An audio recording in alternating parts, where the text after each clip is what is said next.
Harshita. Karwa plate ಚಾನೆಲ್ಗೆ ಸ್ವಾಗತ.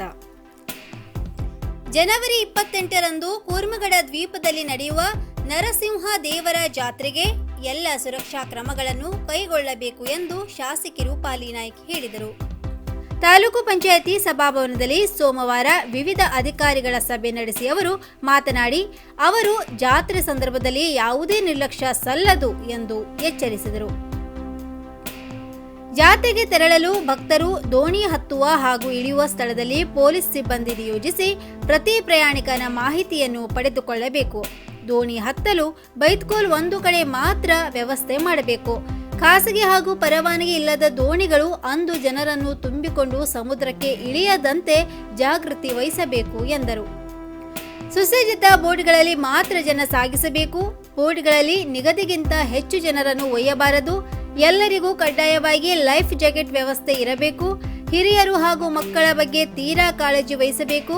ಜಾತ್ರೆಗೆ ಹೋಗುವ ಜನರ ವಾಹನ ಪಾರ್ಕಿಂಗ್ ವ್ಯವಸ್ಥೆಯನ್ನು ಬೈತ್ಕೋಲ್ ಬಳಿ ಖಾಲಿ ಜಾಗದಲ್ಲಿ ಮಾಡಬೇಕು ಎಂದು ಸೂಚಿಸಿದರು. ಲೈಫ್ ಜಾಕೆಟ್ ವ್ಯವಸ್ಥೆ ಕಡ್ಡಾಯವಾಗಿ ಇರಬೇಕು. ಕರಾವಳಿ ಕಾವಲು ಪಡೆ ಹಾಗೂ ಕೋಸ್ಟ್ ಗಾರ್ಡ್ ಸಿಬ್ಬಂದಿ, ವೈದ್ಯಕೀಯ, ಅಗ್ನಿಶಾಮಕ ಸಿಬ್ಬಂದಿಗಳನ್ನು ನಿಯೋಜನೆ ಮಾಡಬೇಕು ಎಂದರು. ಮೀನುಗಾರಿಕೆ ಇಲಾಖೆ ಉಪನಿರ್ದೇಶಕ ನಾಗರಾಜ್ ಮಾತನಾಡಿ, ಜಾತ್ರೆಗೆ ಭಕ್ತರನ್ನು ಕರೆದುಕೊಂಡು ಹೋಗಲು 17 ಪರ್ಷಿಯನ್ 2 ಟ್ರೋಲ್ ಬೋಟ್ನವರು ಅರ್ಜಿ ಸಲ್ಲಿಸಿದ್ದಾರೆ.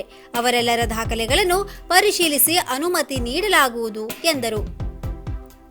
ಈ ಸಂದರ್ಭದಲ್ಲಿ ನಗರಸಭೆ ಉಪಾಧ್ಯಕ್ಷ ಪ್ರಕಾಶ್ ನಾಯ್ಕ್, ತಹಶೀಲ್ದಾರ್ ರಾಮಚಂದ್ರ ಕಟ್ಟಿ, ತಾಲೂಕು ಪಂಚಾಯಿತಿ ಇಒ ಆನಂದಕುಮಾರ್, ಸಿಪಿಐಗಳಾದ ಸಂತೋಷ್ ಶೆಟ್ಟಿ, ನಿತ್ಯಾನಂದ್ ಪಂಡಿತ್ ಇದ್ದರು. ಅಲಗೇರಿ ವಿಮಾನ ನಿಲ್ದಾಣ ಕೆಲಸ ಮಾರ್ಚ್ ಅಂತ್ಯದಲ್ಲಿ ಪ್ರಾರಂಭ. ಕಾರವಾರ ಮಾರ್ಚ್ ಅಂತ್ಯಕ್ಕೆ ಅಥವಾ ಏಪ್ರಿಲ್ ಮೊದಲ ವಾರದಲ್ಲಿ ಅಲಗೇರಿಯಲ್ಲಿ ವಿಮಾನ ನಿಲ್ದಾಣ ಕಾಮಗಾರಿ ಪ್ರಾರಂಭಿಸುವುದಾಗಿ ನೌಕಾಸೇನೆ ತಿಳಿಸಿದೆ ಎಂದು ಜಿಲ್ಲಾ ಉಸ್ತುವಾರಿ ಸಚಿವ ಶಿವರಾಮ್ ಹೆಬ್ಬಾರ್ ಹೇಳಿದರು. ಮಂಗಳವಾರ ಸುದ್ದಿಗೋಷ್ಠಿಯಲ್ಲಿ ಮಾತನಾಡಿದ ಅವರು, ವಿಮಾನ ನಿಲ್ದಾಣದ ಭೂಸ್ವಾಧೀನ ಪ್ರಕ್ರಿಯೆ ಮುಕ್ತಾಯ ಹಂತ ತಲುಪಿದೆ. ಟ್ಯಾಗೋರ್ ಕಡಲ ತೀರವನ್ನು ಪ್ರತಿಷ್ಠಿತ ಬ್ಲೂ ಫ್ಲಾಗ್ಗೆ ಆಯ್ಕೆ ಮಾಡಲು ಪ್ರಯತ್ನ ನಡೆದಿದೆ. ಅದು ಜಾರಿಯಾದಲ್ಲಿ 10 ಕೋಟಿ ರೂಪಾಯಿ ಅನುದಾನ ಬಿಡುಗಡೆಯಾಗಲಿದೆ ಎಂದು ತಿಳಿಸಿದರು. ಅಂಕೋಲಾ ಪುರಸಭೆ ಸ್ಥಾಯಿ ಸಮಿತಿ ಆಯ್ಕೆ ವಿಚಾರ ಮುಖಂಡರ ಮಾತಿನ ಚಕಮಕಿ, ಗೊಂದಲ ನಿವಾರಣೆ ಸಭೆಯಲ್ಲಿ ವಾಗ್ವಾದ. ಅಂಕೋಲಾ ಪುರಸಭೆಯ ಸ್ಥಾಯಿ ಸಮಿತಿ ಆಯ್ಕೆಗೆ ವಿಚಾರದಲ್ಲಿ ಗೊಂದಲ ನಿವಾರಿಸಲು ತಹಶೀಲ್ದಾರ್ ಕಚೇರಿಯಲ್ಲಿ ಉಪವಿಭಾಗಾಧಿಕಾರಿ ನೇತೃತ್ವದಲ್ಲಿ ಮಂಗಳವಾರ ನಡೆದ ಸಭೆಯು ಗೊಂದಲದ ಗೂಡಾಯಿತು. ವಾಗ್ವಾದಗಳು ತಾರಕಕ್ಕೇರಿ ಸ್ಪಷ್ಟ ನಿರ್ಣಯ ಸಾಧ್ಯವಾಗಲಿಲ್ಲ. ಆಡಳಿತ ಪಕ್ಷ ಬಿಜೆಪಿ ಪರವಾಗಿ ಮಾತನಾಡಿದ ಪುರಸಭೆಯ ಅಧ್ಯಕ್ಷೆ ಶಾಂತಲಾ ನಾಡಕರ್ಣಿ, ಸಭೆಯಲ್ಲಿ ಕಾಂಗ್ರೆಸ್ ಸದಸ್ಯರು ನಮಗೆ ಮಾತನಾಡಲು ಆಸ್ಪದ ನೀಡಲಿಲ್ಲ. ದಾಂಧಲೆ ಮಾಡಿದ್ದರಿಂದ ಗೊಂದಲದಲ್ಲಿ ನಿರ್ಧಾರ ಕೈಗೊಳ್ಳಲು ಸಾಧ್ಯವಾಗಲಿಲ್ಲ. ಹಾಗಾಗಿ ಸಭೆಯನ್ನು ಮುಂದೂಡಬೇಕಾಯಿತು ಎಂದು ಸಮರ್ಥಿಸಿಕೊಂಡರು. ಕಾಂಗ್ರೆಸ್ ಮುಖಂಡ ಸತೀಶ್ ಸೈಲ್ ಮಾತನಾಡಿ, ಯಾರಿಂದ ಕಾನೂನು ಲೋಪವಾಗಿದೆ ಎನ್ನುವುದನ್ನು ಉಪವಿಭಾಗಾಧಿಕಾರಿ ಸ್ಪಷ್ಟಪಡಿಸಬೇಕು. ಕಾಂಗ್ರೆಸ್ ಸದಸ್ಯರು ಗಾಜಿನ ಲೋಟ ಒಡೆದು ಅಸಭ್ಯವಾಗಿ ವರ್ತಿಸಿದ್ದಾರೆ ಎಂದು ಬಿಜೆಪಿ ಮುಖಂಡರು ಪತ್ರಿಕಾಗೋಷ್ಠಿಯಲ್ಲಿ ಹೇಳಿದ್ದಾರೆ. ಅದನ್ನು ಸಾಬೀತುಪಡಿಸಲಿ ಎಂದು ಪಟ್ಟು ಹಿಡಿದರು. ಅಲ್ಲದೆ ಸಭೆ ನಡೆದ ದಿನ ಅಧ್ಯಕ್ಷರು ನೀಡಿದ ಪತ್ರವನ್ನು ಓದುವಂತೆ ಆಗ್ರಹಿಸಿದರು. ಶಾಸಕಿ ರೂಪಾಲಿ ನಾಯ್ಕ್ ಮಾತನಾಡಿ, ಮುಕ್ತವಾಗಿ ಮಾತನಾಡೋಣ, ಎಲ್ಲವೂ ಕಾನೂನು ಪ್ರಕಾರವಾಗಿ ನಡೆದಿದೆ. ಕಾಂಗ್ರೆಸ್ ಸದಸ್ಯರು ಅಧ್ಯಕ್ಷೆ ಮಾತನಾಡುವಾಗ ತೊಂದರೆ ನೀಡಿದ್ದು ತಪ್ಪಾಗಿದೆ ಎಂದರು. ಸತೀಶ್ ಸೈಲ್ ಅವರು ಪುರಸಭೆಯ ಅಧ್ಯಕ್ಷೆ ನೀಡಿದ ಪತ್ರವನ್ನು ಓದುವಂತೆ ಆಗ್ರಹಿಸಿದಾಗ ಅಧಿಕಾರಿಗಳು ಒಪ್ಪಲಿಲ್ಲ. ಇದರಿಂದ ಆಕ್ರೋಶಗೊಂಡ ಅವರು ಸಭೆಯಿಂದ ಹೊರನಡೆದರು. ಆಗ ಪುರಸಭೆಯ ಮುಖ್ಯಾಧಿಕಾರಿ ಪತ್ರ ಓದಲು ಒಪ್ಪಿಕೊಂಡರು.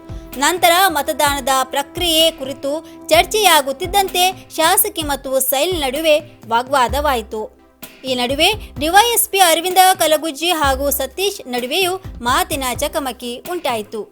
ಡಿವೈಎಸ್ಪಿ ಆಡಳಿತ ಪಕ್ಷದ ಪರವಾಗಿ ಮಾತನಾಡುತ್ತಿದ್ದಾರೆ ಎಂದು ಸೈಲ್ ಆರೋಪಿಸಿದರು.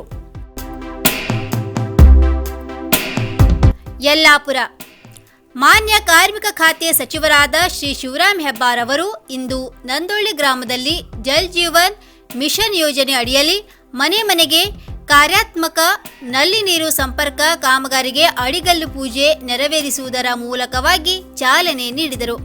ಈ ಸಂದರ್ಭದಲ್ಲಿ ತಾಲೂಕು ಪಂಚಾಯತ್ ಅಧ್ಯಕ್ಷೆ ಶ್ರೀಮತಿ ಚಂದ್ರಕಲಾ ಭಟ್, ತಾಲೂಕಾ ಪಂಚಾಯತ್ ಸದಸ್ಯರಾದ ಶ್ರೀ ನಾಗರಾಜ್ ಕವಡಿಕೆರೆ ಹಾಗೂ ಗ್ರಾಮ ಪಂಚಾಯತ್ ಸದಸ್ಯರು, ಊರಿನ ಪ್ರಮುಖರು, ಕಾರ್ಯಕರ್ತರು ಹಾಜರಿದ್ದರು.